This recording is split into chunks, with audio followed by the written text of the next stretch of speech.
This is Special Prosecutor Larry Klayman. I'm the only lawyer ever to obtain a court ruling that a president of the United States committed a crime. For truth.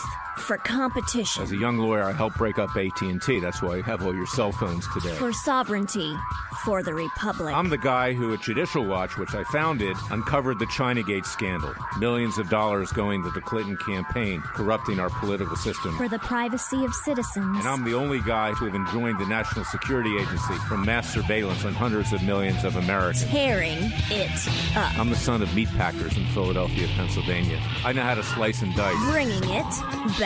We're going to take this country apart and put it back together again in the way envisioned by our founding fathers. It's not just talk. We're not just regurgitating news stories. Larry Klayman, special prosecutor, is making the news. And now, here's Larry. Welcome to this week's edition of Special Prosecutor with Larry Klayman and Special Defense Counsel Larry Klayman. We may need to change the name of the show because my client is Dr. Jerome Corsi, and I'm defending him in the criminal defense of Robert Mueller's grand jury investigation. Dr. Corsi is going to be on later in the show. You'll hear from him, get his observations on what's been going on. But this last week has seen the aftermath of the Roger Stone indictment, which occurred just about a week ago.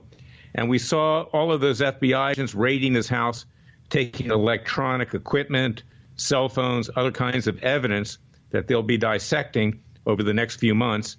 And we saw Roger to go on a public relations campaign, not just with regard to attempting to defend himself in public, but to disparage and defame my fine client, Dr. Jerome Corsi.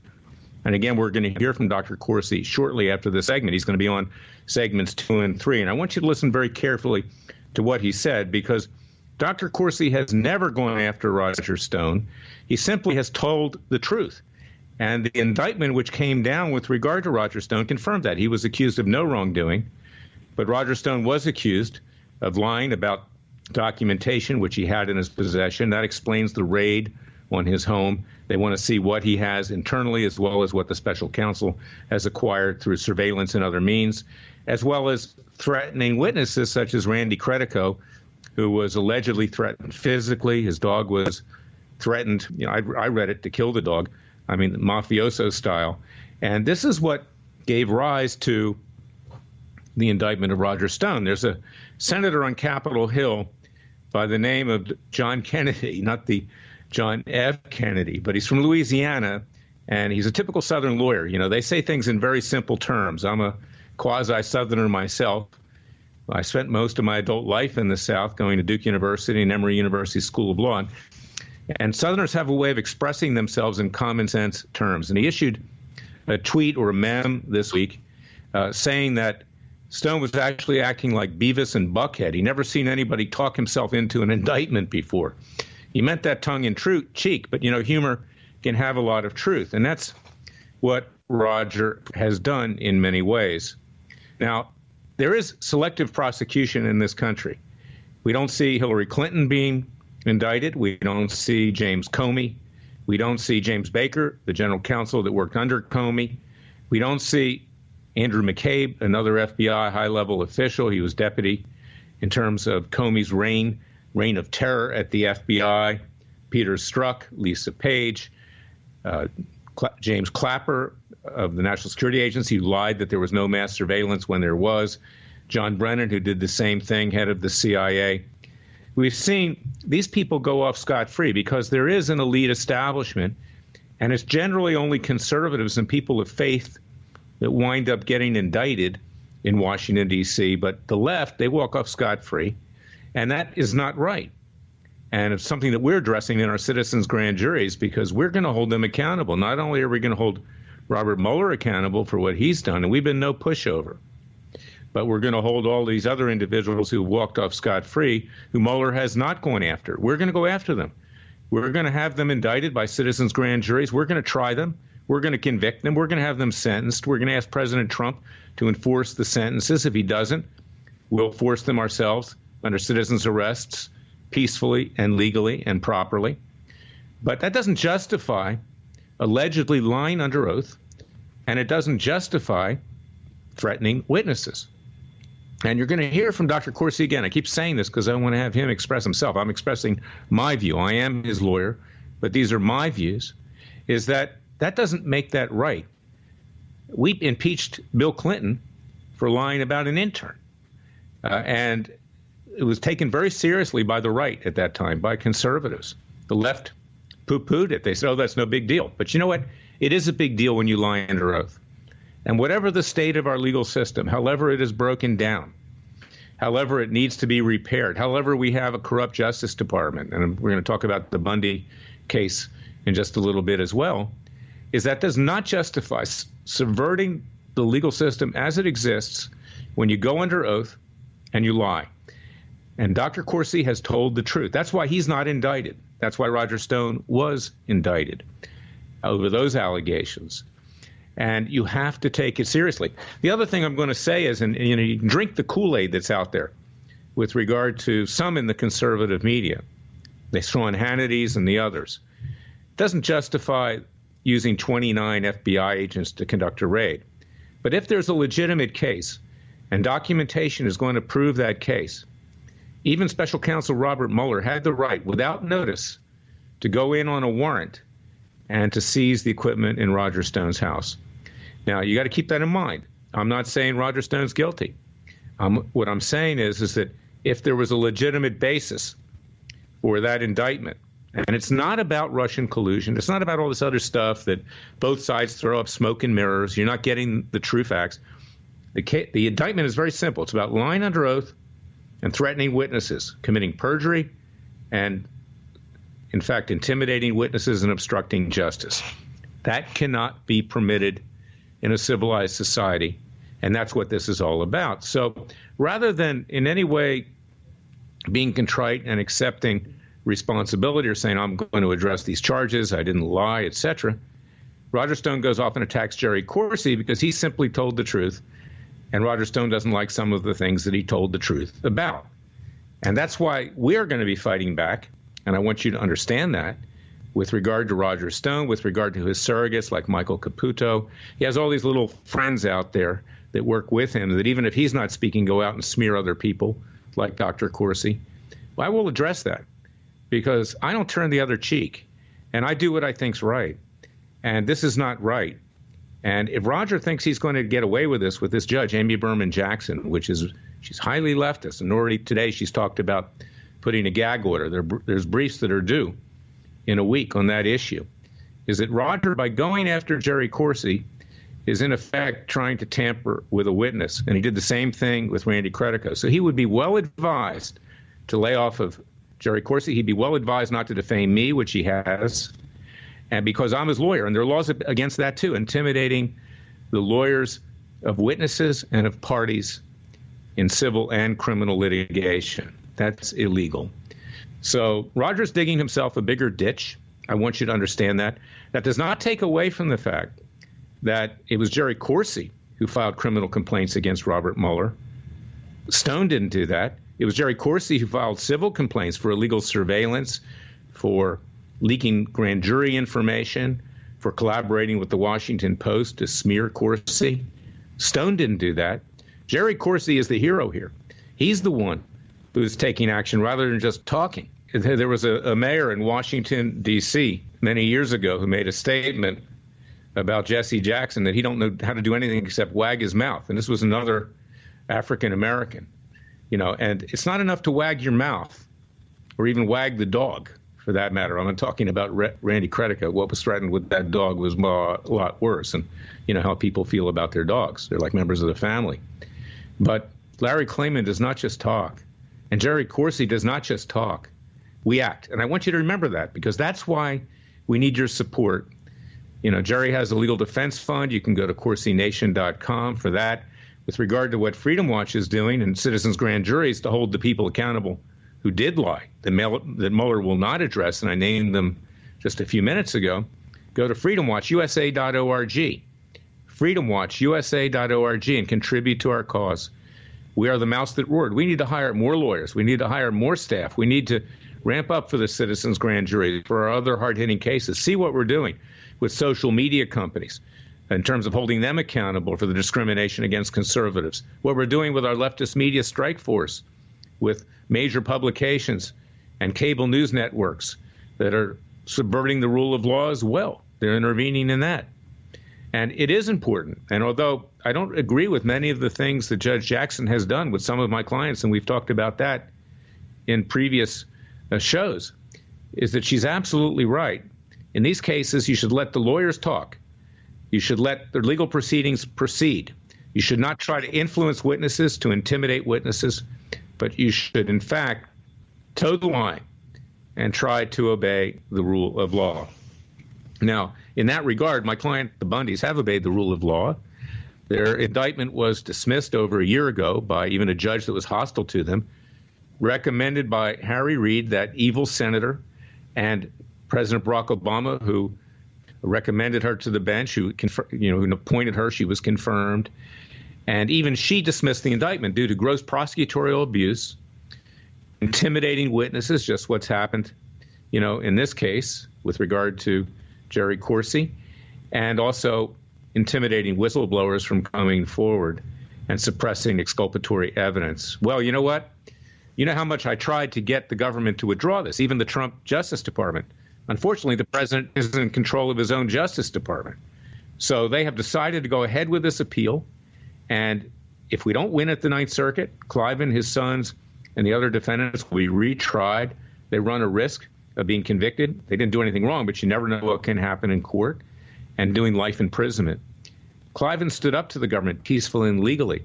He didn't point a gun at anybody, but the protesters that came peacefully used their Second Amendment rights. And go to ClivenBundyDefenseFund.org.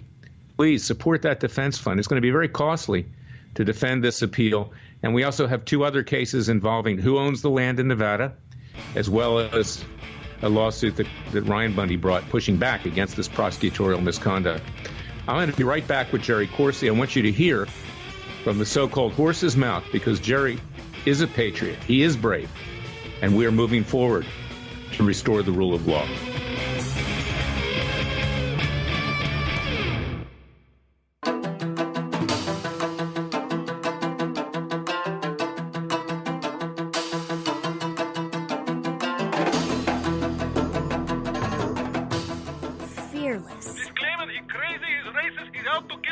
Dangerous. Don't care. Use the court and the law. Lethal. This is bad. Special prosecutor. Very bad.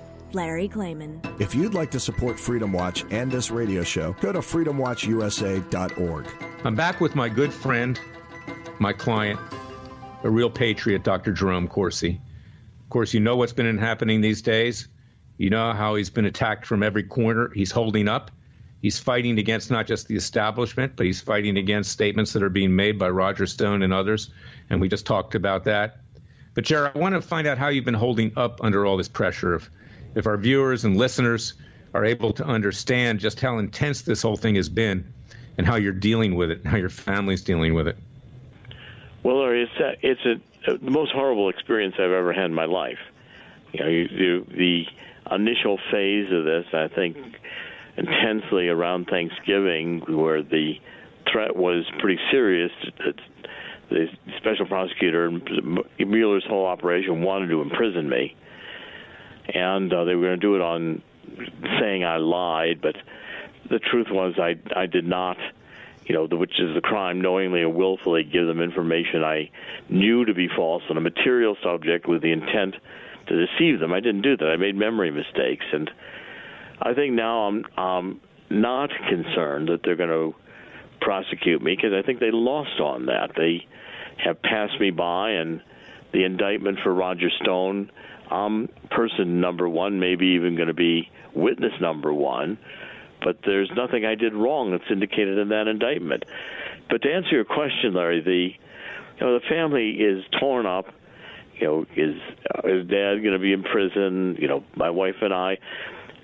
Two things have sustained me. My wife of 28 years and my faith in Jesus Christ.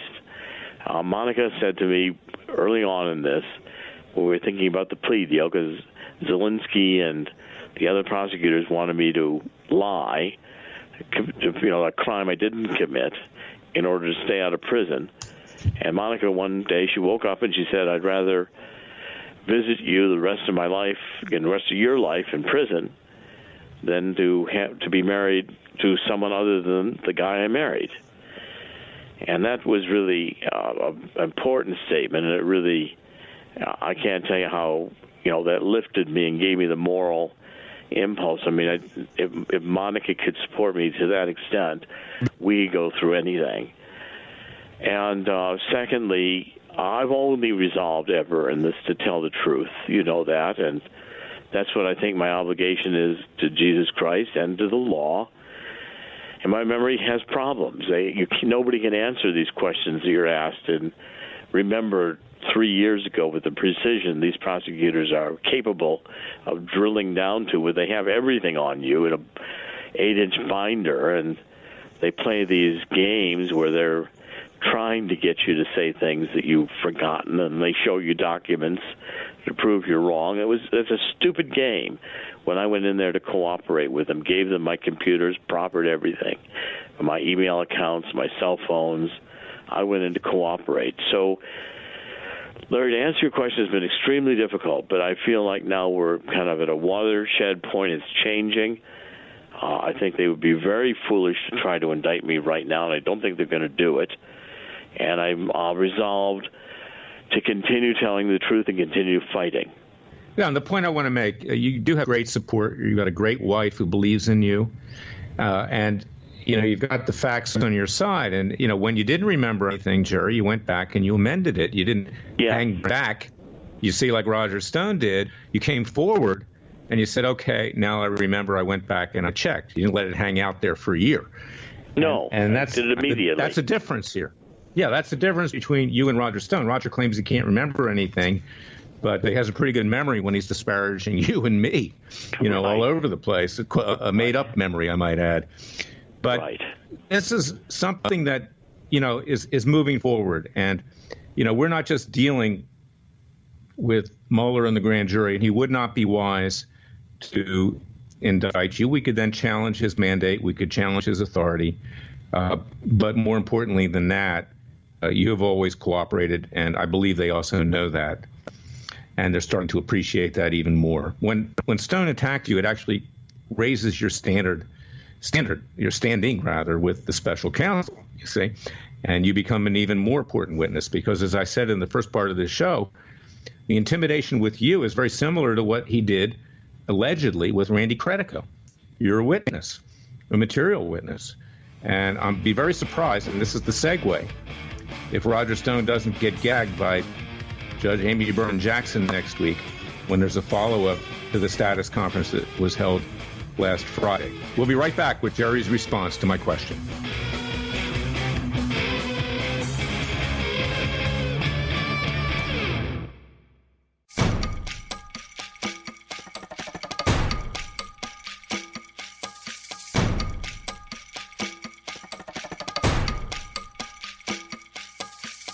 And now, 4 words that make corrupt politicians make wee-wee in their little pants. Transparency and the rule of law will be the touchstones of this presidency. But we have to pass the bill so that you can find out what is in it. Special Prosecutor Larry Klayman. Be the one who makes our country great again. Go to freedomwatchusa.org and donate. We're back with Dr. Jerome Corsi. When we left off, I asked him what he thought of the possibility of Roger Stone being gagged next week when he's back in front of Judge Amy Berman Jackson. Of course, last Friday there was a status conference which followed an arraignment earlier in the week where I attended. We're going to talk a little bit of that later. But I want to get your thoughts on that, Jerry, in terms of whether you think it's likely that Roger's going to be gagged. Well, I think it is likely that he'll be gagged. I mean, certainly I want Roger gagged with regards to me. I mean, I've taken a lot of abuse here from Roger this week. He's very much attempting to cast me as his villain. He's taken exception with my recollection and what I've written in Silent No More, what I testified to about various events. And I've said to Roger, these aren't even in the indictment. I've never talked to Roger since August 28th, but I mean in the various media interviews I've given. And Larry, quite frankly, I think Roger is trying to influence my testimony. He's trying to intimidate me so I bend my testimony to what he wants it to be, and that I think should. I mean, I'm not a lawyer, but I think that's very dangerous for Roger, and I will draw a line at defamation. Roger is trying to recast me as the villain. Roger ought to realize that the villain is Mueller and these prosecutors. These are the villains. It's not me, Jerome Corsi. I've supported Roger. I've loved Roger. I've worked with Roger. And I've only ever testified to the truth. I've never testified to anything to try to hurt Roger. I've only tried to be as faithful to the truth as I can, and it's tough. 72 years old. My memory isn't perfect. I don't think anybody's memory is perfect. The granularity you're questioned by this grand jury and by the special prosecutors team. I mean, they have an 8-inch thick binder on me. They ask me a question. They go to tab 32 and they pull out something from 2 years ago and says, this contradicts what you just said. So why don't you show me that first? We don't want you reconstructing. We want you remembering. Why? I can't remember. You're doing this to me. You're torturing me.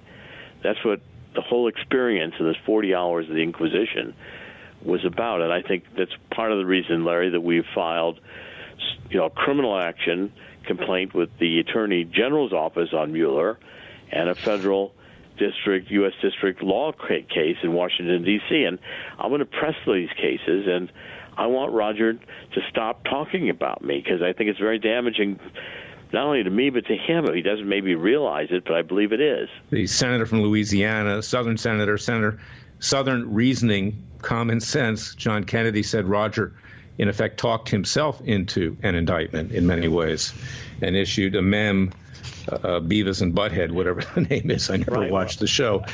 I mean, they might not muzzle Roger in general because the special prosecutor has figured out that Roger will also talk himself into a conviction, and he'll talk himself right into jail.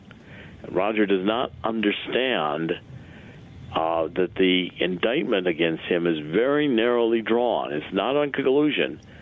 It's drawn on predominantly lying to Congress and then witness tampering and obstruction of justice, but the core issues are lying to Congress, and the special prosecutor has tons of documentation where they can take a statement that Roger made to Congress and they can show irrefutable documentary evidence that will make Roger's statement materially false. And that's what this case is going to turn on. It's not going to turn on theatrics. It's not a public relations exercise. Roger doesn't understand that at law there are very narrow questions, and they're going to be very hard for Roger if he continues talking. Probably already talked too much because the documentary evidence is there and the special prosecutor has it. And of course, Jerry, I was in court Monday. I was observing on your behalf and just generally at the arraignment hearing.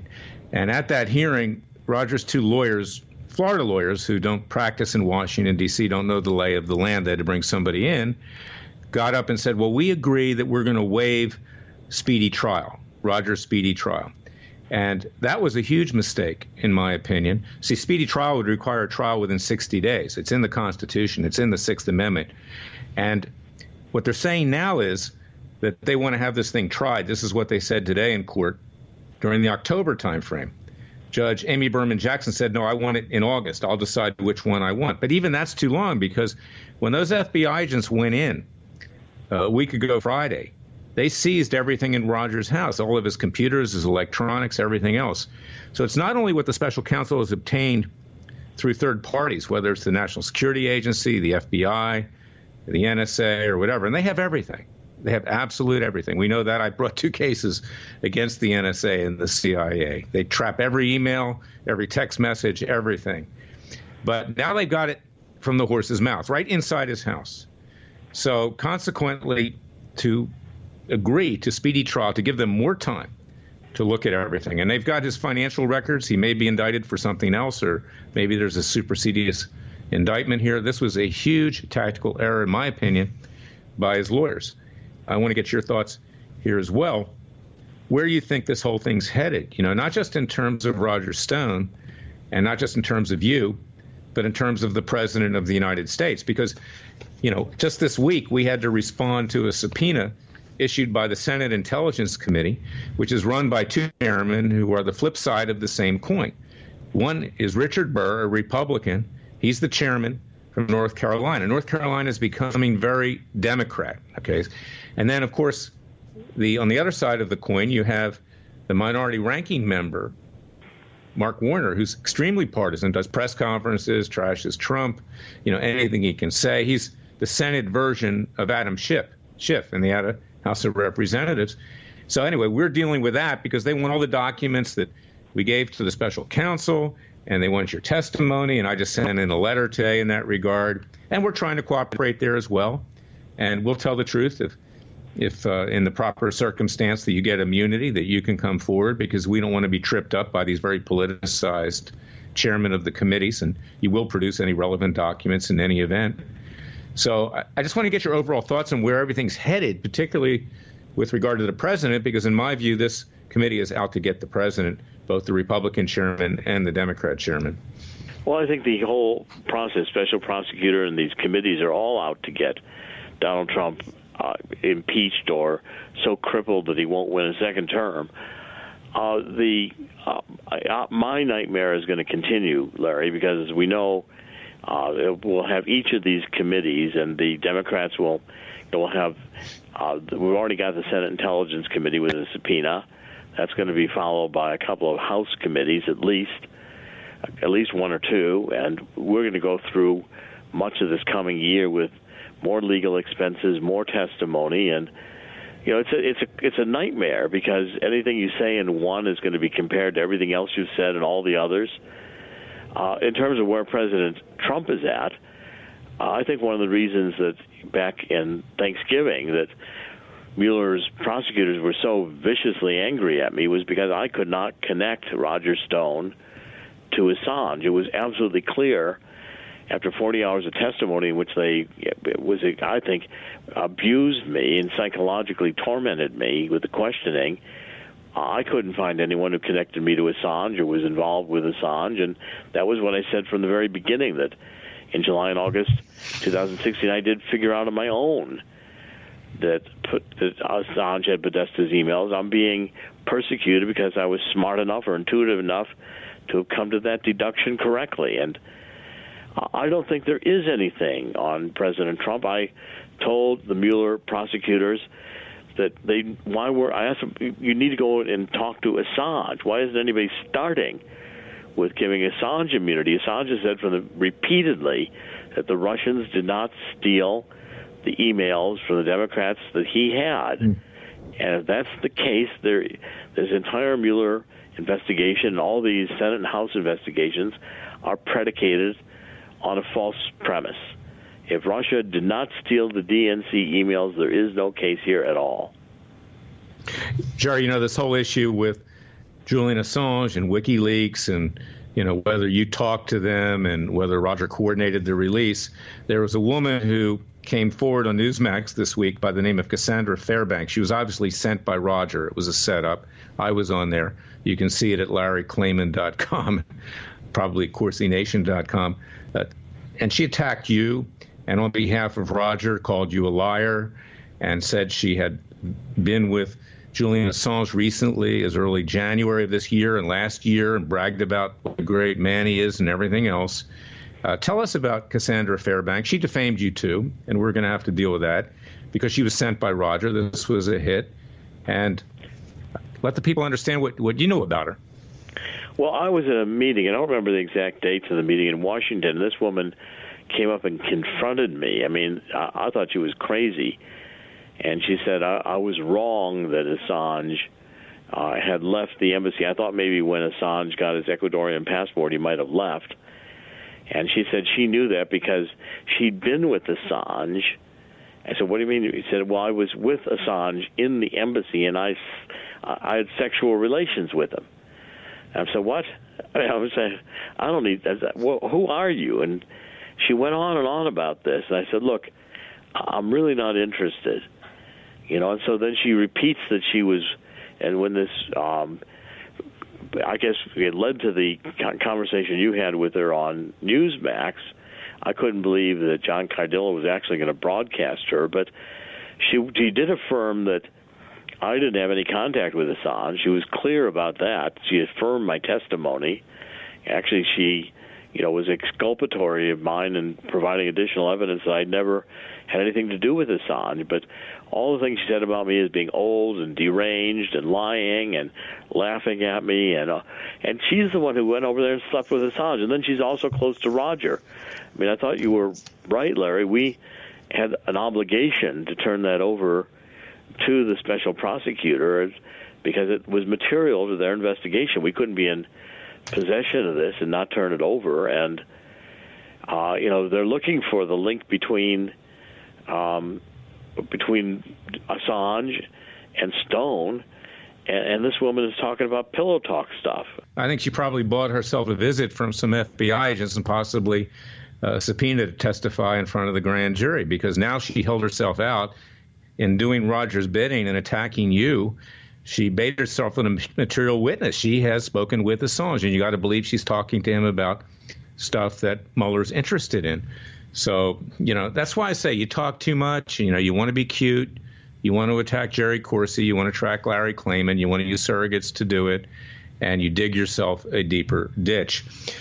Tell us, Jerry, we only have about a minute and a half, how people can help you, because, your legal costs are huge. And not just with regard to the grand jury investigation, but protecting yourself generally with regard to what's going on with Roger Stone and fighting back. And also, we've got the Senate Intelligence Committee investigation and a likely House Intelligence Committee investigation on the horizon. How can they help you financially? Because we really need the help to defray the legal costs and expenses. And Mueller has now cut off all my income, because they even pursued that whether my severance pay at InfoWars was hush money. So I have no income now. And my legal defense fund is on CorsiNation.com. And you can contribute. You can see various ways. You can contribute with PayPal, donor box, and a GoFundMe, or write a check. There's a post office box there. And also my book, Silent No More, which will be in a hardcover edition in March, but it's available right now as an ebook, and on Amazon as an audio book, and on iTunes as an iTunes audio book. So, that book is also going to be very important for people to read and will generate some revenue for me. But Larry, I'm desperate right now to get some money in to pay these legal bills, because I'm resolved in a moral responsibility to make sure all the lawyers are fully paid, including you, Larry. And Jerry, we're going to come back in the next segment. We're going to come back in the next segment, the beginning of it, and talk about this, and take at least a minute there to stress this. We'll be right back.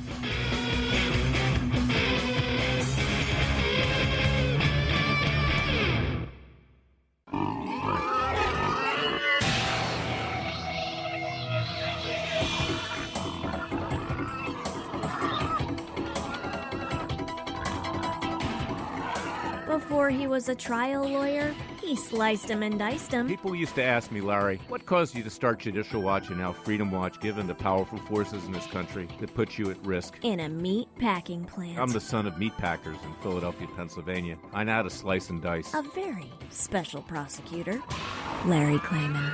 If you'd like to support Freedom Watch and this radio show, go to freedomwatchusa.org. I want to follow up on what Jerry Corsi was saying. He does need the financial support. I want people to support him and support the cases we have at Freedom Watch. Go to freedomwatchusa.org. Our citizens' grand juries, we are moving forward with that. We're going to talk about that in other shows. But as I said, we're going to be indicting and convicting and trying the Clintons, Comey, Clapper, James Baker, McCabe, Strzok, Page, the whole lot of these criminals that have been left out, while other people are being persecuted, mostly conservatives and people of faith. But it's very important to understand the facts here.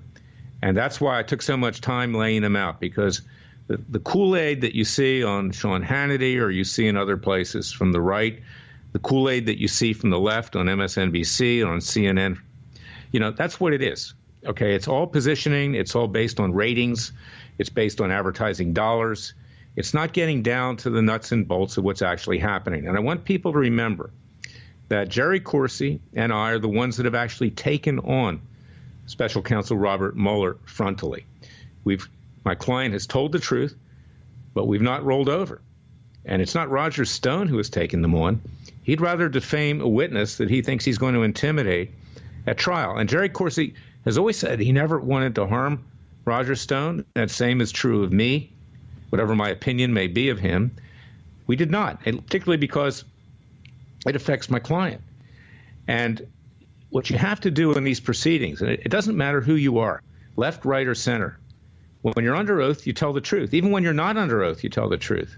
You don't threaten witnesses. You don't try to intimidate them. You don't obstruct justice. And when you do that, you're biting off more than you could chew. And Roger's basic problem is he thinks he's smarter than everybody else. Thinks he can outsmart them. He thinks he can outtalk them. But he's learned that that's not the case. And the more he talks, the more he defames Dr. Corsi or me or anybody else that is telling the truth, the bigger ditch he is creating. And ironically, he's putting Dr. Corsi in a very positive light with regard to the special counsel, because now they can appreciate the difference between the two men. But I want you to support what I'm also doing at Freedom Watch. We are your Justice Department. We have no Justice Department, whether it's the Bundys, whether it's Schaefer Cox, whether it's Sheriff Joe Arpaio. They don't stand up for him. He's trying to get his conviction removed at the Ninth Circuit. They bailed out of that one. We have no Justice Department. The people that run this Justice Department, even during the Trump administration, they have no guts. They're part of the establishment. They protect themselves. And underneath them are 97% loyalists to Hillary Clinton and the Democrats. People have contributed money. People have voted for her. And that is why you need to support Freedom Watch, because we call it as we see it. We are conservative. We're proud of that. We're nonpartisan. But we do, and Larry Klayman has always done what he thinks is right. And no pun intended. We do it from a right perspective, conservative perspective. But that's something I need to keep emphasizing. And that's what separates us from other public interest groups, such as my former group. They get documents. Okay, great documents. You have cards, you play with cards. But when you really want to, score, you have to put the cards on the table and you have to lay money on the table, figuratively speaking. And that's what we do. We risk everything for what we believe is right and to try to save this country and to restore the vision of our founding fathers. We would like to think of ourselves like John Adams, who risked his entire law practice to defend the British troops on Boston Common because he thought that was right. And he won. And he later became a founding father, one of the greatest founding fathers. Him and Jefferson are my two favorites. I'd like Jefferson a little more because he didn't believe in such government control. But Adams was a very fine individual as well. And that's what we need to do. We need to think of ourselves in terms of what the founding fathers would have done in today's world. And we need to restore freedom and liberty, and we need to get the government off our backs. And we need to also defend ourselves from those in society that would harm us and harm our families. And that's why our Second Amendment rights are so important as well. And that's what the Bundys had done. And that's what other people have done that I represent. So please go to freedomwatchusa.org. Can't say it enough. Contribute to our cause with tax-deductible contributions. We need your help. We are your private Justice Department. I'm going to be back next week with another edition of Special Prosecutor with Larry Klayman and Special Defense Counsel Larry Klayman. And until then, God bless you, God bless the nation, and God save the nation.